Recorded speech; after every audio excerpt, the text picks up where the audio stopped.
தெரிவித்துக் கொள்கிறேன். தனித்தமிழ் இயக்கத்தின் சார்பில் சில ஆண்டுகளுக்கு முன்னர் இதே புதுவை கடற்கரையில் ஒரு இலக்கிய விழாவிலே உரையாற்றிவிட்டு சென்றேன்.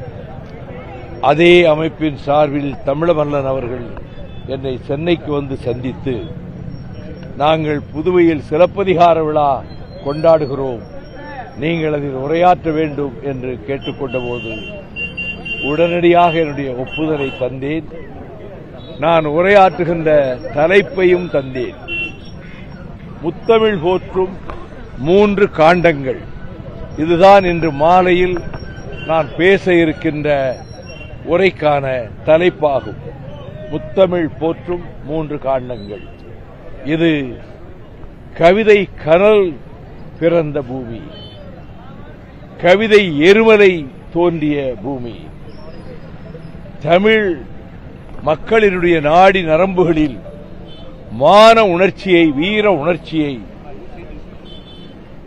தலைகாலா துணிச்சலை தந்த புரட்சி கவிஞர் பாரதிதாசனை தந்த பூமி. சுதந்திர போராட்ட காலத்தில் எட்டயபுரத்து முண்டாசு கவிஞனுக்கும் இங்கே இடமும் நிழலும் தந்ததோடு, வங்கத்திலே புரட்சி செய்து ஆயுத புரட்சியிலே ஈடுபட்டு பின்னர் அங்கிருந்து வந்து துறவியான அரவிந்தரை வாழ வைத்த பூமி. கலெக்டர் ஆஷ் மணியாச்சி ஜங்ஷனிலே சுட்டுக் கொல்லப்படுவதற்கு ஆயுதத்தை தந்து அனுப்பிய ஊர் இந்த புதுவை. இந்த புதுவை மாநிலத்தின் தனித்தன்மை பாதுகாக்கப்பட வேண்டும். Statehood should be given to Puducherry என்று நாடாளுமன்றத்தில் பலமுறை பேசியிருக்கிறேன். பிரெஞ்சு நாட்டினுடைய அதிகாரத்திற்குள் இருந்த போதிலும் இன்னமும் அந்த பிரெஞ்சு தேசம் இங்குள்ள மக்களுக்கு பென்ஷன் தொகை அனுப்புகிற அளவுக்கு பிரெஞ்சு நாடு இந்த புதுவையை மதிக்கிறது. அந்த தொடர்புகள் இன்றைக்கும் இருக்கின்றன. எனவே தமிழுக்கு மகுடம் சூட்டிய புதுவையில் பொன்மகுடம் சூட்டிய பாரதிதாசனை தந்த புதுவையில் ஆண்டுகள் பலவற்றுக்கு முன்னால் அறிவாசான் தந்தை பெரியாரும் பேரறிஞர் அண்ணா அவர்களும் இங்கே வந்த வேளையில் முத்தமிழறிஞர் டாக்டர் கலைஞர் அவர்கள் நிகழ்ச்சி நடத்திவிட்டு திரும்பும்போது அந்த நள்ளிரவு வேளையில் படுபயங்கரமாக தாக்கப்பட்டு காயங்களோடு சென்ற வேளையில் தந்தை பெரியார் தன் விரல்களால் நீவி கொடுத்து கலைஞரை ஆசுவாசப்படுத்தி பின்னர் தன் குடியரசு அலுவலகத்துக்கே அழைத்துக் கொண்டு போனார். இங்கே சுப்பையா ஒரு மாவீரன், சுதந்திர போராட்ட தியாகி, தன்னலமற்ற பொது உடைமை லட்சிய குன்று. அவரையும் தந்தது இந்த புதுவைதான். இந்த பெருமைகளுக்கெல்லாம் உரித்தான புதுவையில் இலக்கியம் பேச கிடைத்த வாய்ப்பு என்னை மிகவும் மகிழச் செய்திருக்கிறது.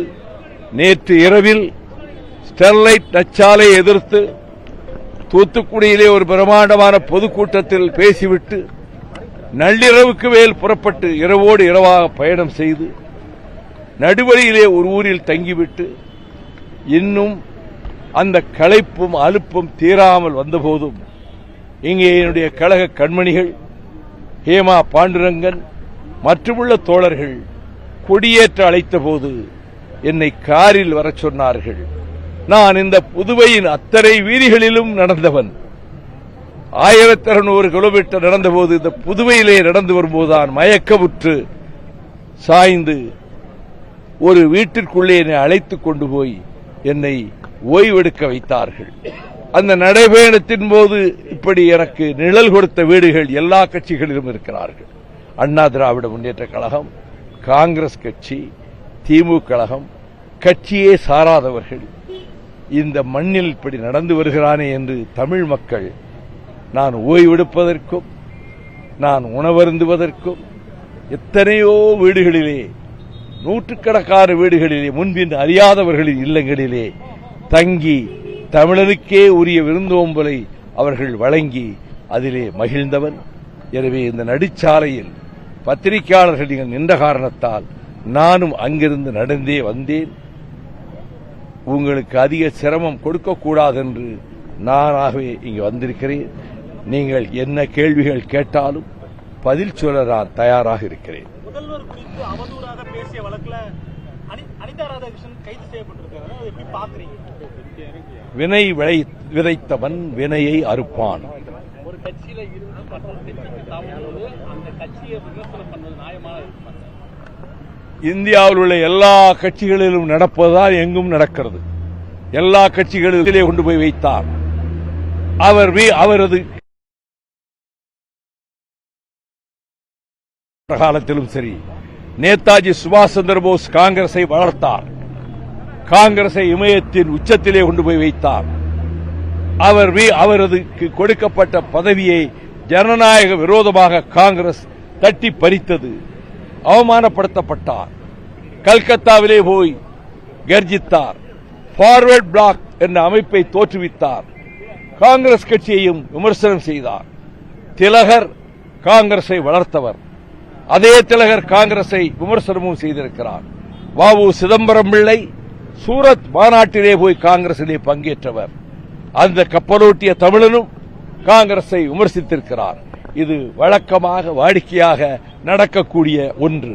கரூர் விவகாரத்தில் மனசாட்சியே இல்லாமல் ஓடி வந்தவர் அப்படின்னு நீங்க விமர்சனம் பண்ணவர் இன்னைக்கு மீண்டும் வந்து அங்க ஒரு எம்எல்ஏ ராஜினாமா செய்த பிறகு செல்கிறார் முதலமைச்சர். அன்னைக்கு போகிற சொன்ன இப்ப போறாரு வரவேற்க மனசாட்சி இருக்கு. இப்ப இருக்கு அவர் அன்னைக்கு இல்ல இன்னைக்கு இருக்கு. நீங்க சொன்னதே உங்கள்கிட்ட திரும்ப சொல்றேன். அனாவசியமா ஏதாவது சொல்லி அங்க நடந்த மாதிரி பத்திரிகையாளர்கிட்ட வைகோ சண்டை போட்டான ஒரு செய்தியை போடுறதுக்காக நீங்க முயற்சித்தால் நீங்கள் ஏமாந்து போவீர்கள். வேணாம், நீங்க கேட்டதுக்கு பதில் சொல்லியாச்சு. வேற கேள்வி நீங்க கேளுங்க. வெளியே வந்த பிறகு ரொம்ப நிம்மதியா இருக்கிறேன்னு துரை வைகோ சொல்லியிருக்கிறார். நீங்கள் நிம்மதியா இருக்கிறீங்க? லட்சக்கணக்கான தொண்டர்கள் எப்படி நிம்மதி பெருமூச்சு விடுகிறார்களோ அந்த நிம்மதியைத்தான் திருச்சி எம்பி வெளிப்படுத்தி இருக்கிறார். இதே வந்து இந்தியாவில் சிறந்த முதலமைச்சர் ஸ்டாலின் அப்படின்னு சொல்லிட்டு நீங்களே சொல்லியிருக்கீங்க. சொல்வதையும் செய்துள்ளார், செய்யாதையும் செய்துள்ளார் சொல்லி நீங்க சொல்லியிருக்கீங்க. கூட்டணியில் இருந்த காலத்தில் நல்ல காரியங்கள் நடந்தபோது நான் பாராட்டியிருக்கிறேன். அதே நேரத்தில் நாங்கள் அவமானப்படுத்தப்பட்ட போது தாங்கிக் கொண்டு அமைதியாக இருந்திருக்கிறேன். ஏன் சார் அந்த அமைதி? அந்த நேரத்தில் அமைதி அதுதான் தர்மம், கூட்டணி தர்மம். மீண்டும் அவங்க ஆட்சி இருந்தால் நீங்க அந்த திமுக நீடிச்சிருப்பீங்களா சார்? அதே அமைதி என் மீது 30 வருஷங்களுக்கு பிறகு கொலைப்பழி சுமத்தி வீதியிலே தூக்கி எறிந்தவர்கள் என்பதை மறந்துவிட்டு அவர்களுக்கு ஆதரவு கொடுத்தேன். அதிக முறை உங்களை எம்பியாக வைத்து அழகு பார்த்தவர்கள் திமுக. அதைவிட லட்சம் முறை குன்றத்தின் உச்சியிலே அண்ணாவையும் இயக்கத்தையும் தூக்கி நிறுத்தியவன் பாராளுமன்றத்திலே இந்த வைகோ. அடுத்த ஆள் கேளுங்க. புதிய கூட்டணி குறித்த சந்திப்பு கூட்டத்தில் வந்து விஜய் சார் அவர்களும் அதிமுக எம்எல்ஏக்கள் ராஜினாமா மற்றும் பேசவே இல்லை. அப்படி ஒரு சம்பாஷணை அங்கு நடக்கவே இல்லை. வேறு ஏதாவது கேட்டா எத்தனை தடவை நீங்க கேட்பீங்க? எத்தனை தடவை நீங்க கேட்பீங்க? நோ. எத்தனை தடவை கேட்பீங்க? எத்தனை தடவை கேட்பீங்க? எத்தனை தடவை கேட்பீங்க? நீங்க யாரு? உங்க கேள்விக்கு பதில் சொல்ல தயாராக இல்லை. நீங்க வேணும்னே இங்க வந்திருக்கீங்க. நிறுத்துங்க. நீ பதில் சொல்லு. நீ பதில் சொல்லு. நீ சொல்லு. நீ சொல்லு. வம்புக்காக கேட்கிறான். வம்புக்காக தான் கேட்கிறான். நீ வம்பு பண்றதுக்காக தான் கேட்கிறான்.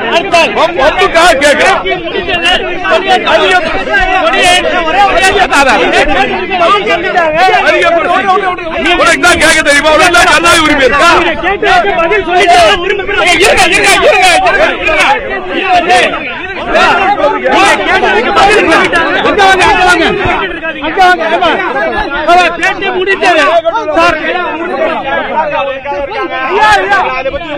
எனக்கு தெரியும். எனக்கு தெரியாது.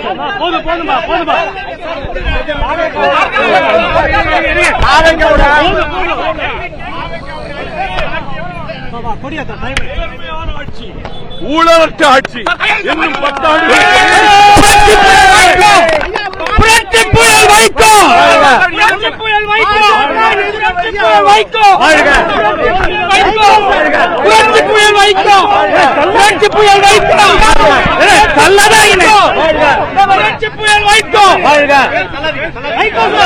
பாஜக எதிர்ப்பு அப்படிங்கிற ஒரு நிலைப்பாடு விஜய் கிட்ட இல்ல அப்படிங்கிறது 100க்கு 100 இருக்கு.